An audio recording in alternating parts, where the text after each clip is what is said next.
Chavez Airport in Lima, Peru, on the burial of former President Ferdinand Marcos, and he said, hopefully, both sides will exercise maximum tolerance and come to terms with the burial of former President Ferdinand Marcos. In an additional statement to the Presidential Communication Office, he further said that he hoped everybody would find a space in their hearts to forgive and to set free those who had hurt or injured them. The decision to bury the late President Ferdinand Marcos today is a personal decision of the Marcos family. We respect their choice of date for the interment. The Supreme Court lifted the status quo ante order and allowed the burial of the remains, and the President adheres to the ruling of the High Court. Government extended the necessary assistance in matters relating to protocol and honors. We understand that there is a segment of society against the burial at the libingan ng mga bayani. The President fully understands this and has allowed any form of mass action as long as it is legal, peaceful, and in accordance with the law. In the past, he has said, let history judge, but I will do what is legal, and the Supreme Court has ruled that it is. End of statement. Questions, please. Yes? Sir, good morning. Good morning. Was the President informed or consulted that the burial will take place today? As far as I know, he was not sure about the exact date. As far as I know. Do you think that there will be some adverse impact on the burial of the former president, which was timed, whether intentionally or not, on the president's arrival and participation in the APEC leaders meeting? Well, let's put it this way. I'm sure that there will be negative reactions, whether negative or positive, whether he was going to be there or not. So I suppose this is to be expected and respected. Voices? Thank you. So just to belabor the point, Yes. the Marcos family did not inform President Duterte of the date of the interment. As far as I know, there was no direct line between the Marcos. As far as I know, there was no direct conversation regarding those matters. He was on his way to his attention was focused on the trip to Lima.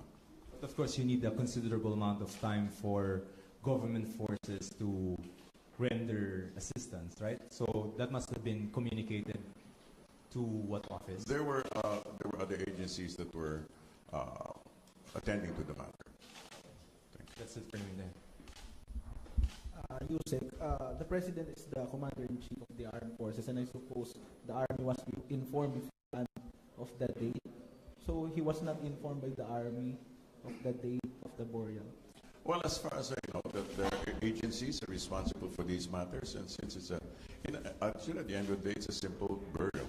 So proper agencies could actually address the matter. Yes.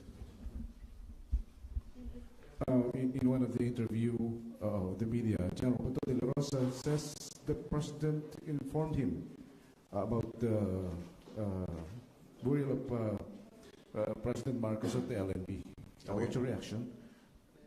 General Pato de la Rosa admits in one of the media interview na alam daw po ng Pangulo ang paglilibing sa libingan ng mga bayani kay Marcos. Then he must know some things. Thank you. But as far as we know, the President was focused on the trip to APEC, for the APEC in Lima, Peru. Thank you. Sir, the statement of the President you just read, when did he write it?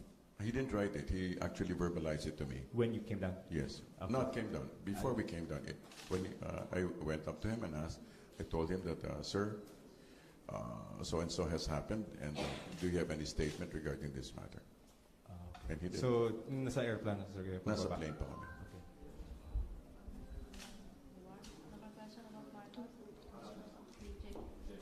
Sir, obviously there is going to be some suspicion that it was timed perfectly for the trip of President Duterte, the Marcos Bureau, and there's going to be some speculation that he may have avoided the backlash as a result of this timing.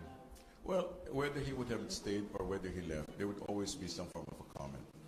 You know, one of the things that there were people were expecting that he would be there because this was supposed to be a campaign promise, but he was not there. So it just so happened that there are certain responsibilities as leader, and he does it.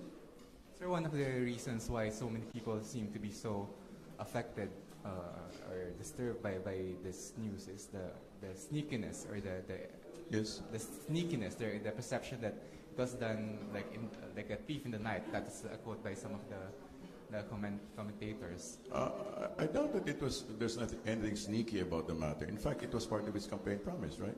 So the fact that they finally buried him is part of the whole process, and there was no intent to be, as you say, sneaky. Thank you. Last question, please. Sec, good morning. Yes. Welcome to Lima. Yes. Sir, how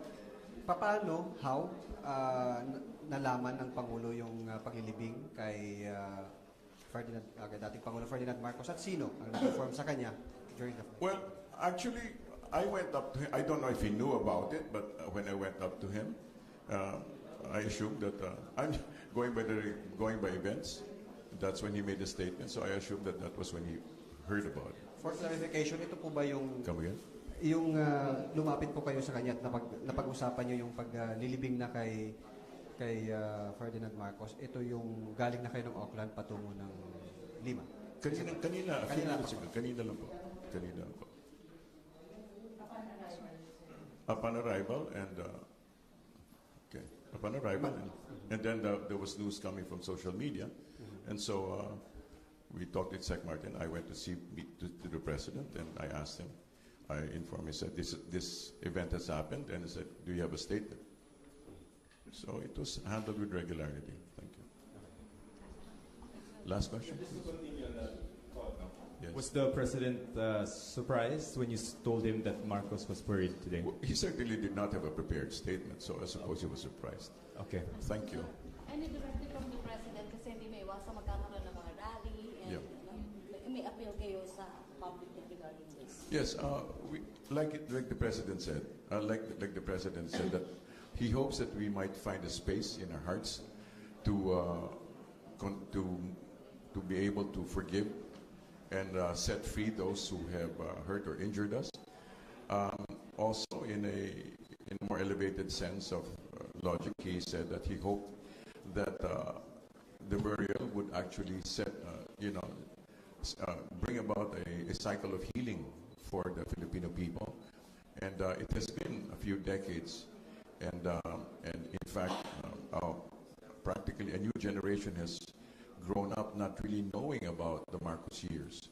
And while we may put these things in perspective later, we certainly hope that the Filipinos will be able to move on and bring about of course people resent, some people resent that statement about moving on, but I believe it is a reasonable thing to ask that the people do after this event, that they will set aside differences and learn to build bridges, and that we might build a stronger nation, which we see the president attempting to do. It's a difficult situation. There are many concerns regarding the matter, but it's something that we hope that the Filipinos will be able to overcome and build a stronger, lasting nation. Microphone. Sec, kumusta po ang Pangulo sa kanyang biyahe? Hindi ba makaka-apekto sa kanya yung mga balitang nagagaling ngayon sa Pilipinas na medyo dami yung mga nagpo-protesta dahil sa mga hindi ba makaka-apekto sa kanyang pagpalo dito sa leader summit? The president is very grounded, a very centered person, and he in fact anticipated that there will be protests, there will be negative perceptions, but he did say he allows it. He himself gives space for resistance. So, yung mahabang biyahe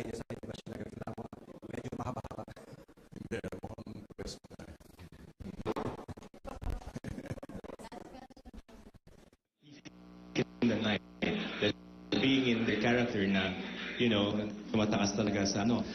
How does the palace feel that the Marcos family did it? How does the palace, also the president, feel that the Marcos family did it this way? And usually I do not. But I think it's very misguided to consider the president as doing a sneaky act. Okay. In fact, he's always faced all his situations square and fair. This is, I do not say this is a minor event, but this is a putting an end to. And I think it's a very courageous. The fact that he has allowed is actually a very courageous act already.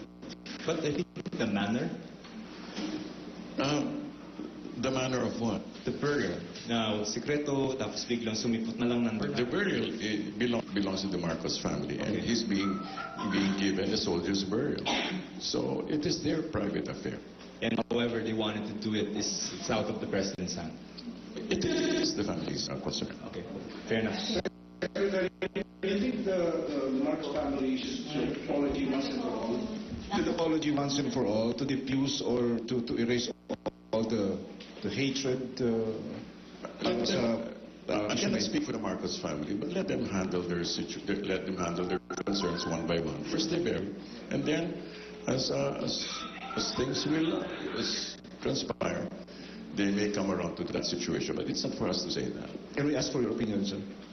If they should apologize. In this case, I have no opinion. Thank you. Yeah, and it will have to take its own natural course. Thank you.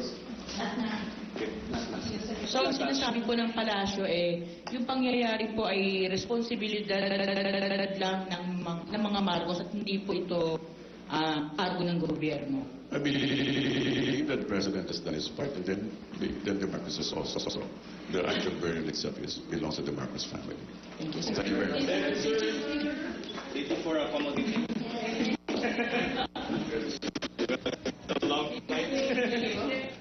Presidential spokesperson Ed Abilin there earlier. And honors. We understand that there is a segment of society against the burial at the libingan ng mga bayani. The President fully understands this and has allowed any form of mass action as long as it is legal, peaceful, and in accordance with the law. We respect their choice of date for the internment. The Supreme Court lifted the status quo ante order and allowed the burial of the remains, and the President adheres to the ruling of the High Court. Government extended the necessary assistance in matters relating to protocol. The Presidential Communication Office, he further said that he hoped everybody would find a space in their hearts to forgive and to set free those who had hurt or injured them. The decision to bury the late President Ferdinand Marcos today is a personal decision of the Marcos family. In the past, he has said, "Let history judge, but I will do what is legal," and the Supreme Court has ruled that it is. End of statement. Questions, please. Yes. Sir, good morning. Good morning. Was the President informed? Landing at Chavez Airport in Lima, Peru, on the burial of former President Ferdinand Marcos, and he said, "Hopefully, both sides will exercise maximum tolerance and come to terms with the burial of former President Ferdinand Marcos." In an additional statement,